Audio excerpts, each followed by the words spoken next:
Come with me and you'll be in a world of pure imagination. Take a look and you'll see into your imagination.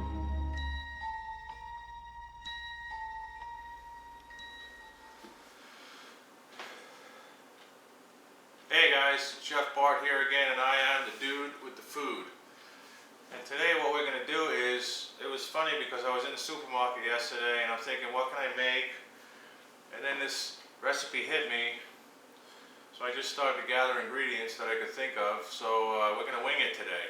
So this is what we're going to need basically, and I don't know if I'm going to add anything at the end depending on how it tastes, so that I can make it the best you'll ever taste. But what we got here is, we got a couple bags of the 15 bean soup mix. Now I tend to cook a lot, so you can have this recipe, but I went with full cans and stuff, so that way it comes out and I just freeze whatever I don't need to eat later. But so we got 2 packages of this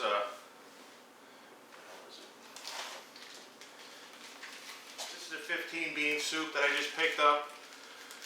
And this actually weighs 1 pound 4 ounces. So I got 2 packages of these, and I've soaked them overnight, and that's what we got here in this pot. Now, when I make bean soup, I love to have a smoky flavor, so I got 4 of these ham hocks, these smoked ham hocks. And I'm going to also add, so actually this weighs, I don't know, it's about 5 pounds of ham hocks. And then I got a little under 2 pounds of pork necks that have been smoked. And we'll add all that meat in there later. I got some hot sausage meat. And I got some mild sausage meat. And then I got a 1 pound 12 ounce can of tomatoes, crushed tomatoes in puree. And then I got the same thing with basil and oregano to add a little extra layer of flavor. We're going to need 2 quarts of water, and then I'm going to also add 2 quarts of chicken stock. So a total of 4 quarts of water. Salt and pepper to taste. I'm probably going to add about a teaspoon of thyme, dried thyme. I'm going to have 4 bay leaves. I'm going to add about 4 tablespoons of the minced garlic. And I'm going to add the juice of a lemon to brighten it up. And then I'm going to add a couple turnips to give it a more earthy flavor. And I got 3 yellow onions that I'm going to dice also. And then to brighten it up a little bit, I'll give it the tomato a little bit more depth. This is what I do with my tomato paste. You never use the whole can, so I buy a large can, and then after I use what I need that day, I take my little ice cream scoop or candy or cookie scoop and make little scoops out of it, and then I flash freeze those, and then I put them in a bag and vacuum seal them. So I'm going to take one of these out and use these. So that's it. I'm going to get started preparing all this ingredients, and I'll be back in a minute. Alright guys, so the first thing I'm going to do, I'm just going to use standard cooking techniques here. I'm going to add a little oil to this cast iron pan. Sometimes I would do this in a Dutch oven, but I figured for the purposes of the show, I'll do it in a little skillet like this, so you can see in the bottom of it. I don't feel like raising the camera all the way up, so you can see my bald head. Okay, so we're going to add the hot and mild sausage. My wife yelled at me the other day because she took some chopped meat out of the freezer. Not that I use that anymore because I grind my own, but there was a paper on there, right? So she took the whole thing and she threw it in the pot or in the saute pan, and that moisture thing that's underneath was on the bottom. So she started to cook it. And then I got yelled at.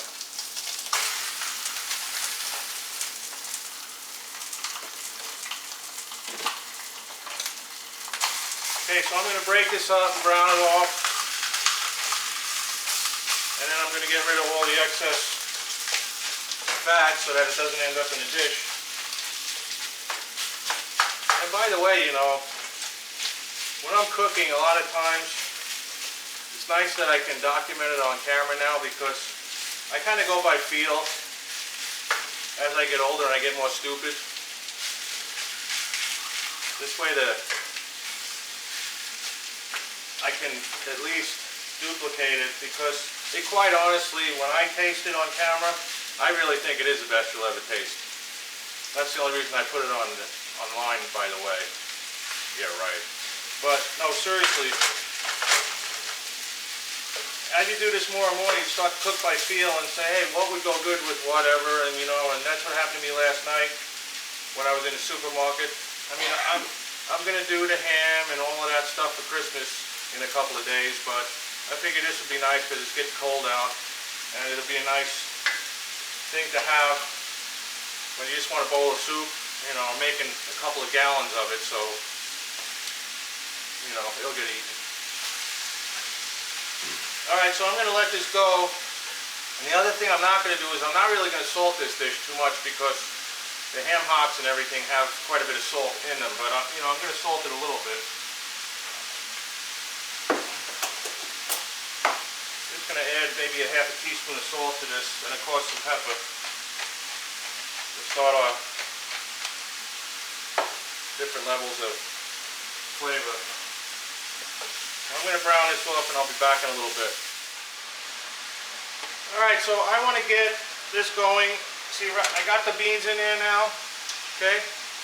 And remember, they've been soaked overnight. So I'm going to add all this water. 2 quarts of water. And I'm going to turn it on, if I can figure out which burner it is. I'm going to turn this on high to get it going.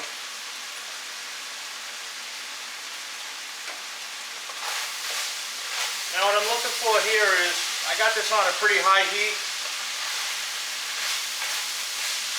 I'm going to let this sit and get some nice color on it.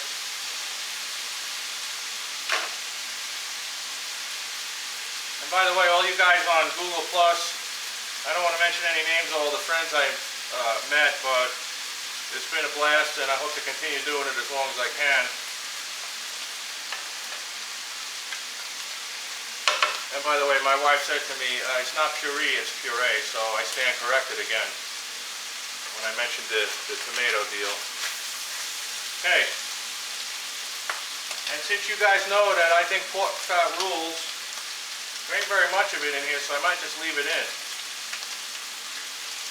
But this is an important step for you guys that are just starting, building the flavors. And if you do something like this, do it in a cast iron pan or something that doesn't have a non-stick surface, because you're looking for all those brown bits that you can later on put liquid in, and you can deglaze the pan, which simply means that when the liquid hits all those brown bits in the bottom, it raises them up and you know, it takes them off the bottom, and that's all flavor. They call it fond, if you really want to know the name of it.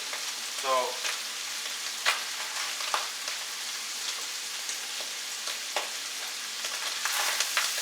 now it's starting to get brown here, and I'm not going all the way to the bottom of the pan, because I want to try to leave those brown bits a little bit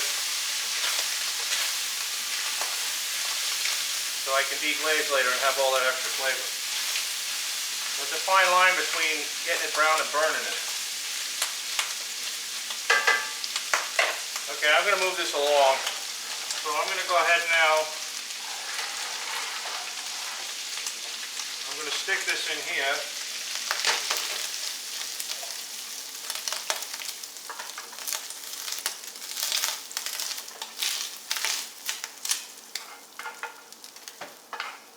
Okay. And you'll see what happens when I add the chicken stock. I just scrape up all these brown bits. You can't do this in a no-stick pan because they don't stay on the bottom. And there's another layer of flavor right there. Okay, so I'll put this in there too.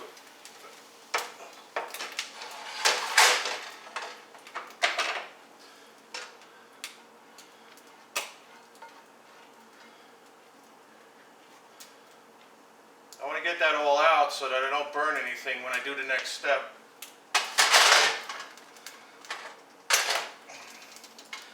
And if there is any fat left, we can always skim it off later. Okay, now what I'm going to do is I'm going to turn the heat down because that thing's smoking. I'm going to add a little more olive oil. And now I'm going to start to do the vegetables. So here's the onions. That's a little over 2 cups now, by the way, since it's been diced.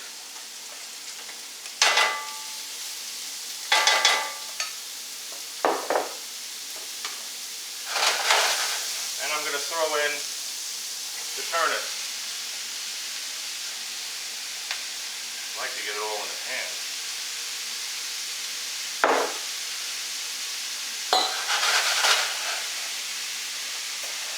Again, just a little salt and pepper. Now I'm going to let this go. I'm going to bloom the ingredients now. Blooming is when you can start to smell it all. You can throw this in the water, but it doesn't really sparkle with the ingredients. They kind of taste dull. It's just another way to do it to get extra flavor. Again, I'm still on medium-high heat now. Another thing you want to do is you want to wait until you put the garlic in at the end, because this stuff will burn easily and then it'll taste really bad. So I'm going to do the same thing here. I'm going to cook this, not so much worried about the turnips as I am the onions. I want them to turn a little translucent. And by putting the salt in there, you get some of the water to come out of the ingredients so that it helps to steam them and cook them a little faster. So I'll be back in a little bit. Okay, so it's been a few minutes, and now I'm going to add one of the ingredients I know I'm going to need, which is some thyme. Never seem to have enough of it. It's about a teaspoon of thyme. Goes really well with the beans and stuff. And then I'm going to add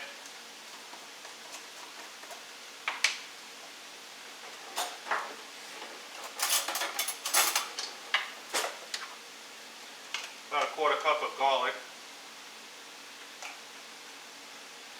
Even some of the juice that's in there. And now I'm going to add also, I ended up using 3 pats of this tomato paste. And that's actually frozen, but it'll thaw out. What else do I got? Alright, I'm going to let this sit. I'm going to continue to saute it. I'm going to still leave the garlic on top. I won't mix it in until later when I give it a turn. And then I'll be back. Okay, so at this point, I'm going to take and I'm going to add all these. Look at that, isn't that nice? Add all these ham hocks in here. Oh yeah, babe. Yeah, put it all in. And I'll put it in the neck bones.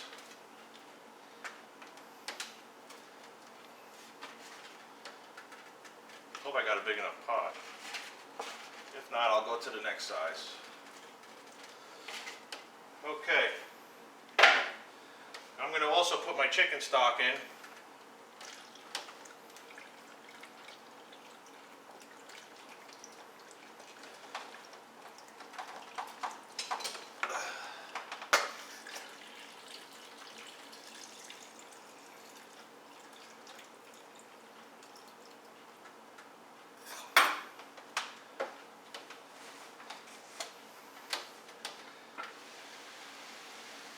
Okay, now this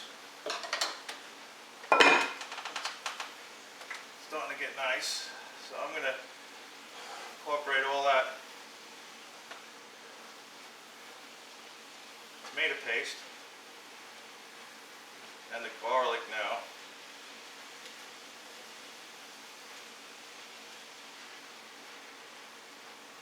And these onions and the turnips, they're going to dissolve in there, so It's not going to be an added layer of texture. It's just going to act like a sweetener and a thickener, actually. That ended up being about 3 cups of diced turnips. Okay, so now I'm starting to smell this, and something's telling me to put some chili powder in there, so I'm going to put about a teaspoon of that in there. Okay.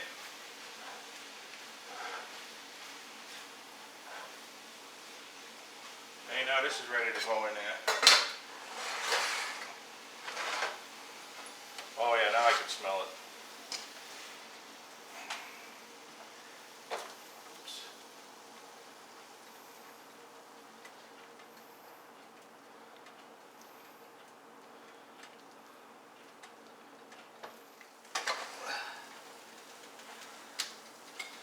So now I'm going to put in 4 bay leaves, and that's it. I still got some chicken stock left, but I'll add it later. Okay, so now's the time you got to clean this pot because it's still hot. So I'm going to take it, put it in the sink, and I'm going to go over it with a sponge that has no soap on it, clean it off. See that? Not quick, it's done. Stick it on the burner for a minute to dry up a little bit, and then throw it in the cabinet, and that's it. You do it when it's hot. Anything that's left on there, or sort of deglazes it just like you would when you were cooking. But I didn't leave any brown bits on there, that's for sure. Alright guys, so I'll check back with you in a little while. Well, as I was cleaning up, I realized I didn't put the tomatoes in, so I had to switch to a larger pot, so there it is.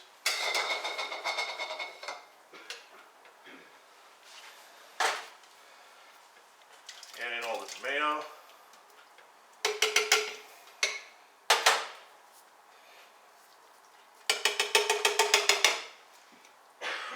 And then I'll add in the remainder of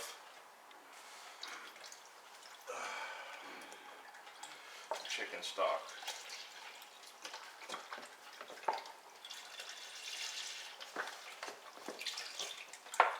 Now that's looking better. Okay, so now this is going to cook for a good couple of hours, and then I'll see what it tastes like and what it looks like. Oops, got to change the lid too. Oh yeah, babe.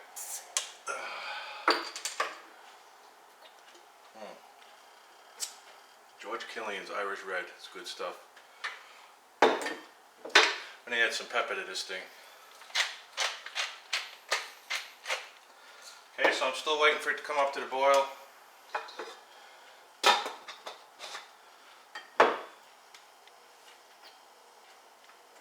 Maybe I'll even throw some of this in there. I think it's gonna go in here. All right. Okay, it's been 2 hours.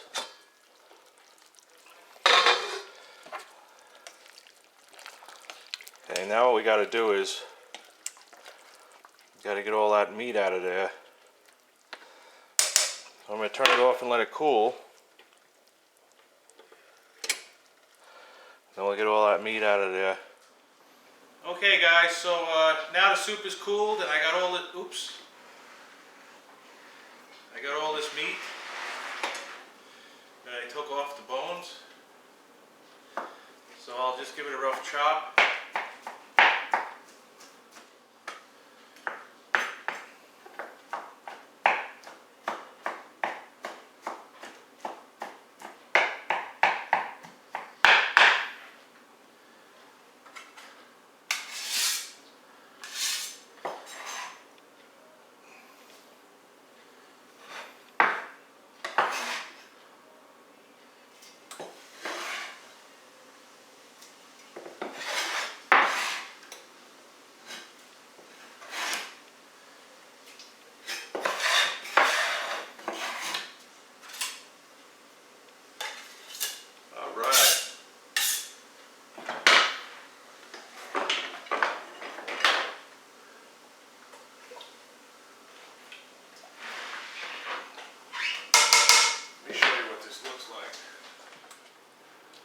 So that's what it looks like.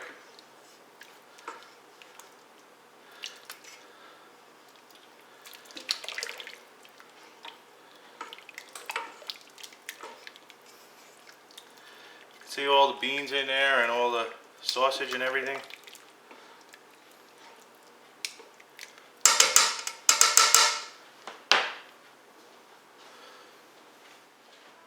So what I'm going to do now is I'm going to put this in the refrigerator overnight, and then any residual fat will come to the top, and then tomorrow I'll heat it up, and then we'll eat it, and I'll put the rest of it into some containers in the freezer. I got to let this sit overnight because it's got to blend and everything. I always do 2-day soups, so I'll let you know in the morning. I'll see you then. Alright, I got to taste it tonight. Well, let's see what it tastes like.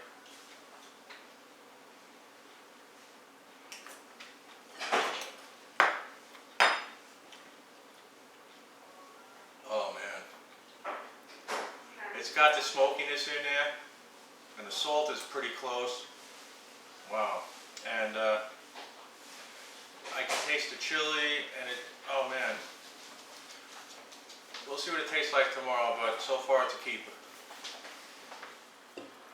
Okay guys, so here's the finished product. I got a picture of it. Let's see what we got here.